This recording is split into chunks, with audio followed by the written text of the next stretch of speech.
I'm living my best life, having a good time. Good to be alive. No bad days, only good vibes. Living my best life, having a good time.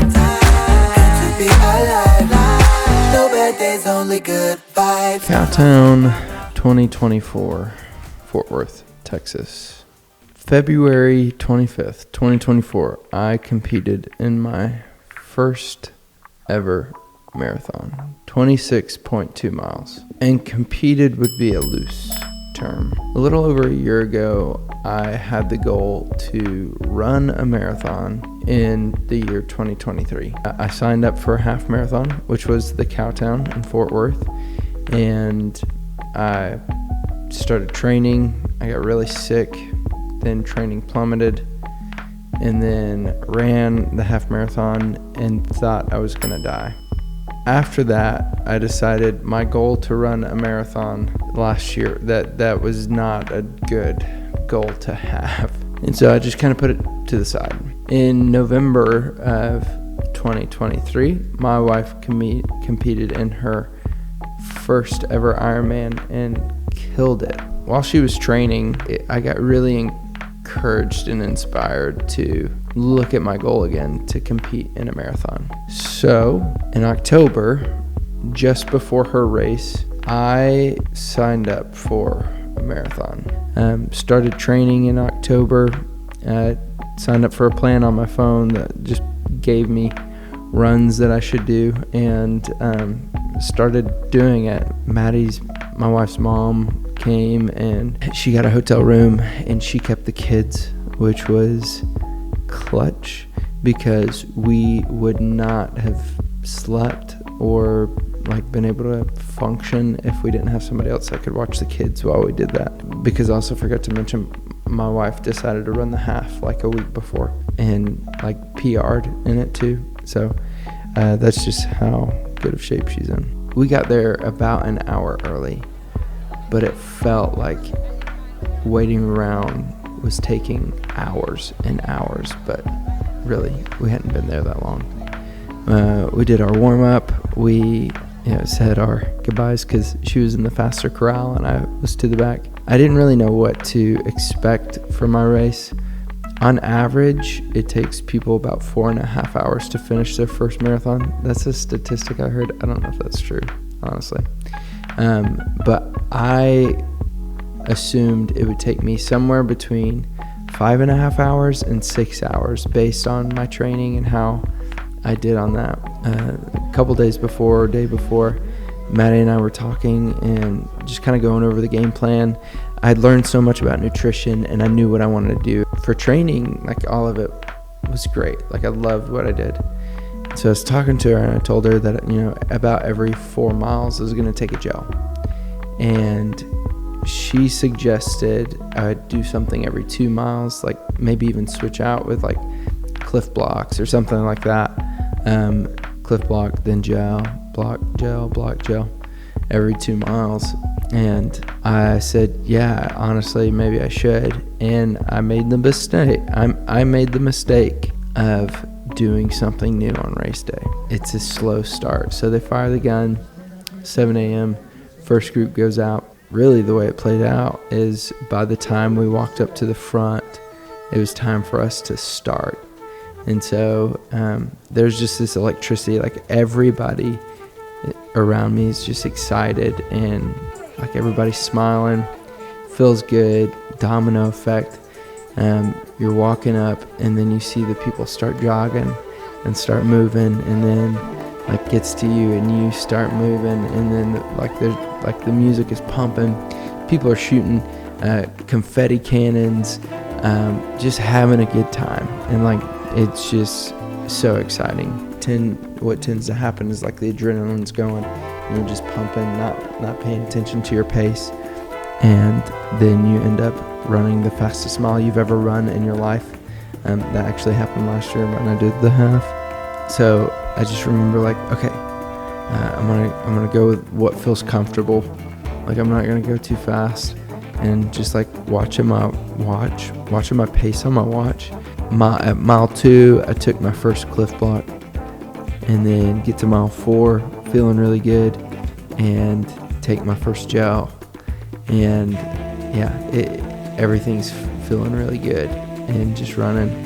Like, all my training would wear headphones and listen to an audiobook, listen to a podcast, whatever. But this one, like, I really wanted to, I wanted to, like, experience the whole thing. Honestly, it was the best decision that I made for the run.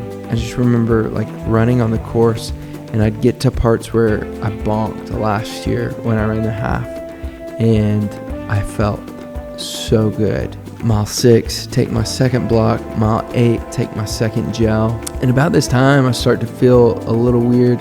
It's like, okay, like, my stomach feels kind of weird, but nothing too much. I'm thinking, okay, maybe I just need some more water. I just need some more to drink. And then one of the coolest things on the Cowtown at mile 9, they have this bridge and big hill leading up into the city, like right before you go downtown, and there it's lined with all of these pictures of fallen soldiers, and then other, like, ROTC military personnel lining, cheering you on, and just so encouraging and amazing to be able to, like, run through that and just think of those who sacrificed their lives for our freedom, but then also those who are serving, like, cheering you on.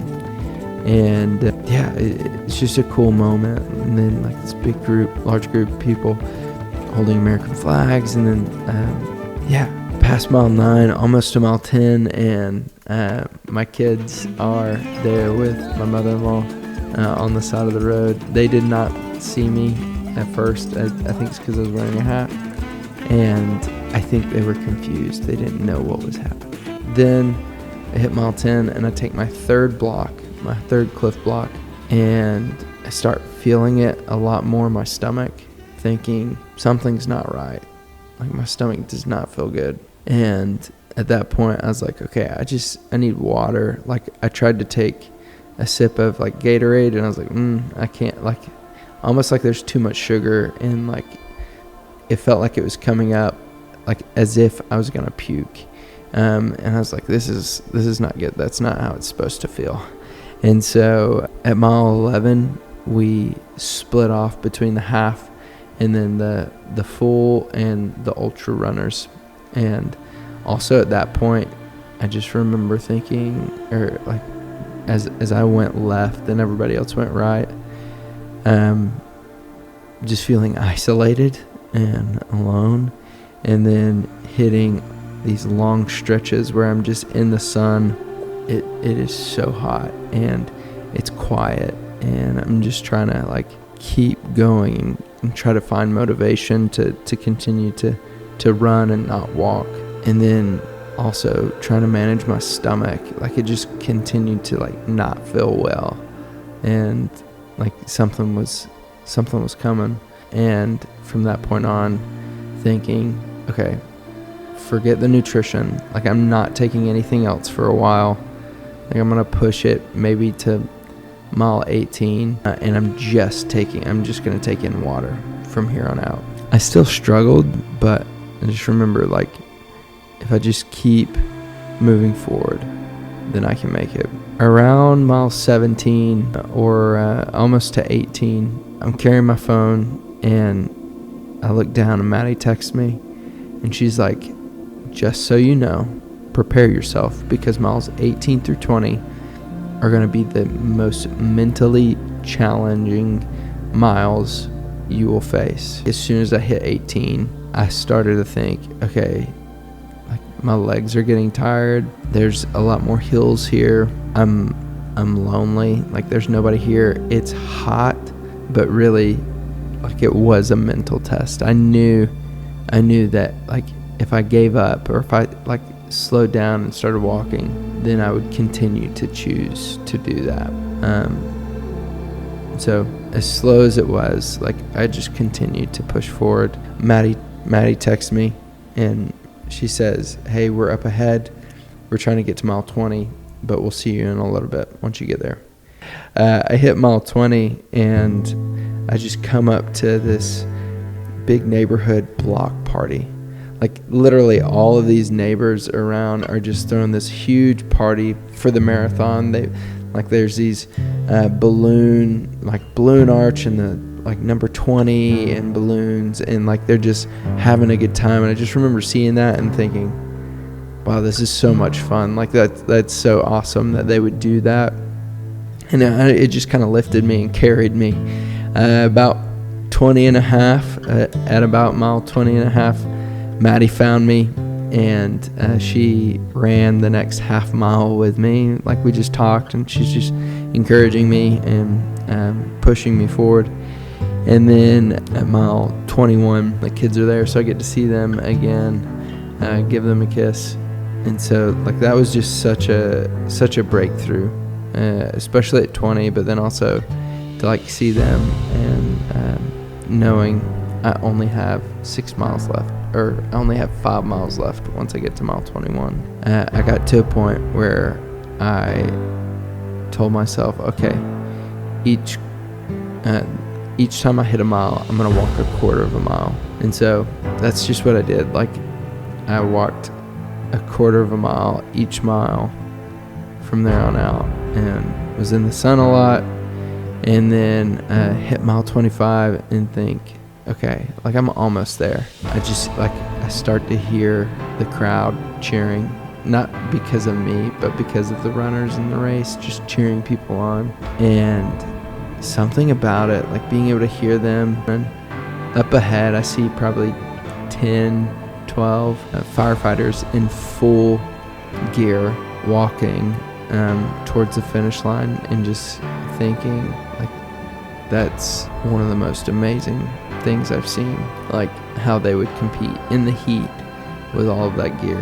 And I don't know if they did the half or the full, but still, no matter what, like doing that. And I make the last turn, and just feeling so excited. I can see the finish line, and just thinking, like, everything that I've been working towards the last 5 months, every long Saturday, every early morning that I gave up, every rest that I could have taken because of exhaustion or whatever, or travel, like everything that I put into this, like, this was it. Like, this was the culmination of like crossing that finish line, and just seeing that finish line, being so excited. And then they call your name. You get to finish that. You get to finish past that finish line.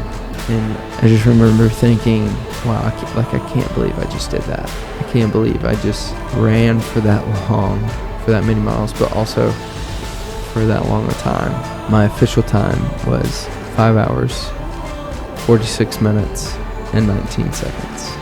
In between that 5:30 and 6 hours that I was expecting. And so with that, now I have a time to beat.